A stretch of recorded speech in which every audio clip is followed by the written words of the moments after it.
What kind of loyalty should a young athlete have toward their coach and their team? In this video, let's talk about some of the pros and cons and some of the ways you should be thinking about loyalty to your team as a sports family. All right, so if you're new here, I'm Dan Blewett. I'm a former pro baseball player, and I also own my own baseball and softball academy. This video is not going to be baseball specific. I do have a baseball glove on. Sorry about that. But I want to talk about loyalty to teams. Back in the day, just like I think with employers, people used to play for the same team a lot longer, right? People used to work for the same company for 20 or 30 years. Today, there are way more travel teams in every sport. There are way more levels of travel teams. There's rec. There's a million different undefined travel levels. There's elite club, mega ball. There's all sorts of stuff, right?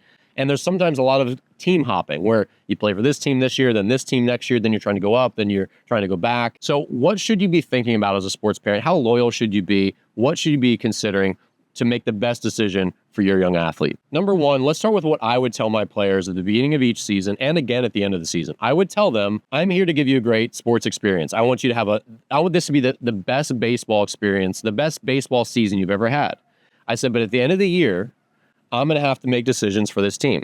Which kids come back and which kids I'll have to cut.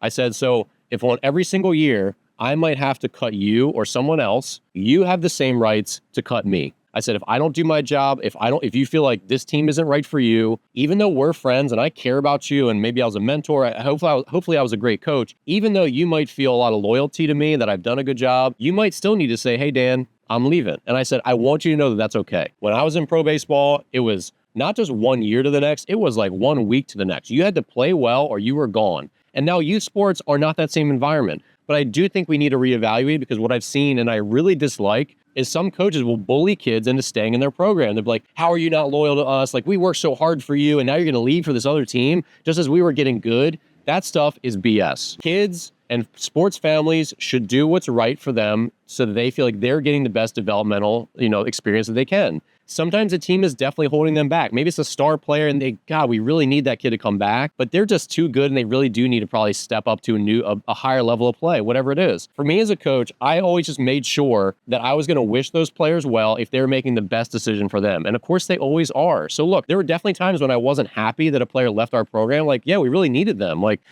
where are we going to find a shortstop as good as him, right? But sometimes that's their career. I got to do my career. I got to do everything that I wanted the best that I could.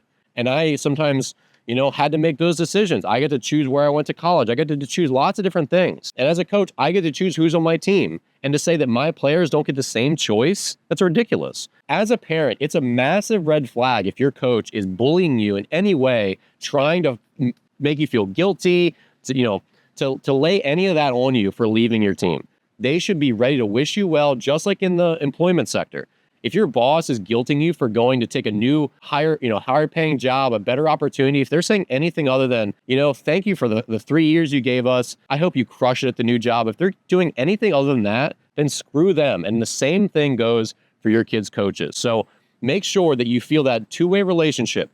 Be loyal. If they're great, stick with them. But if you feel like you really have to make a move, then make the move. And hopefully your coach does not get in the way, and hopefully they don't make you feel guilty for leaving. But all that being said, a lot of times the grass is not greener. There is something really important about, playing with your friends. I tell this to kids at every Positive Coaching Alliance talk I do, especially for the young kids. I say, do you know the number one thing that I remember from my pro baseball career? And they'll yell stuff out. They'll be like, oh, home runs, or did you pitch in front of a big crowd? And I do remember those things. Those are special. But the number one thing I miss are my teammates. Being on the team bus at 5 a.m, we're all exhausted, playing cards or just so tired watching the 7th movie in a row, in the dugout in the middle of a rain delay. Those are the things, the camaraderie that you develop. Those are the special things about your sport. So as a parent, don't discount that.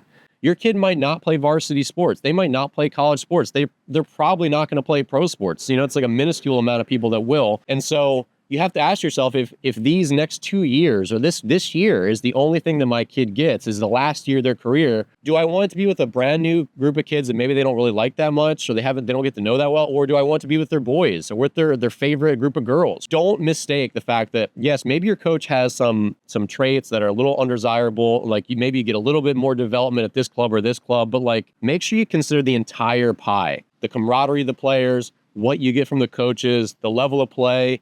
Maybe the fact that you play a lot of local games is important, or maybe you're playing too many games on the road and you want to be closer to home. Think really hard about the whole thing, because you can easily focus on only one aspect. Say it's like, oh, we're not getting enough practice time. And now you go to another team and you do get way more practice time, but the kids just don't gel very well. The coach is kind of rough, and like you're driving all over and you're like, man, we gained one thing and we lost 3 other big things that we kind of took for granted. So just keep in mind that the grass is not always greener, and that you really have to consider the scope, and also the idea that your kid might not get 5 more years. This might not just be one more stepping stone. This next move could be the last one. Now let's talk about playing time concerns when it comes to switching teams. I think the best scenario for most players is to be in the upper third or slightly below that.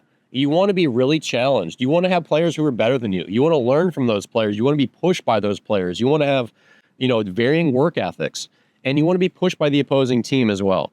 So you want to play at a level where you're getting pushed to be better, that you have to scratch and claw to really be a successful player at that level. But at the same time, you don't want to be so good that you play every minute of every game, every inning of every game, whatever it is.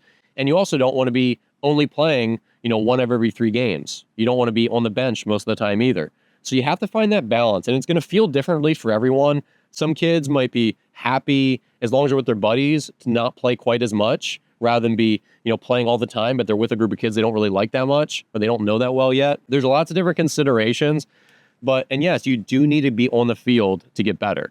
But sometimes getting half the time, like 50% playing time, but the program is really wonderful and the coaches really care about the kids and they're working super hard to develop them, you might get better that season than playing 85% of the time with coaches that don't put as much time and care and practice effort in, with your players. So there's always a calculus that you have to figure out, but don't think that always more playing time means you should, or more playing time is better. Just make sure you can find the balance of striving to be on the field and the overall focus of getting better every year and still getting enough reps to improve from game time play. So hopefully this video was helpful. Obviously, being loyal to your coaches and coaches being loyal to you, it's important. You want to feel some loyalty both directions, but at the end of the day, you need to make the right decision for you as a sports parent. And that does not look like playing on 6 teams in 6 years. I'll tell you that much. If you're playing on 6 different teams in 6 years, something is probably wrong. But, if you're playing on 3 different teams in 6 years, then you're probably making some kind of moves like, okay, a couple years here, and now this team is going to fill this need a lot better, or my son or my daughter got a lot better, so now they can make this higher level team. I don't know what the right amount of teams in years is for any given player, but I do know that you want to leapfrog when it checks most of the right boxes, knowing that the grass is not always greener and that you might be losing out on some things, and then you can't always know how it's going to turn out. Sometimes people make really bad decisions, all things considered, and they go to a new team, you're like, man, this was the wrong choice. And you won't know that until you've done that. So we all make those decisions sometimes. You take that new job, you get that big pay bump, and you hate your boss and you hate your life, right? And that happens in sports too. And sometimes you just don't know and you make the wrong decision, and we couldn't. Hindsight's 20/20, right? So do the best you can. If you have any questions, leave them in the comments below, and I'll see you here in the next video.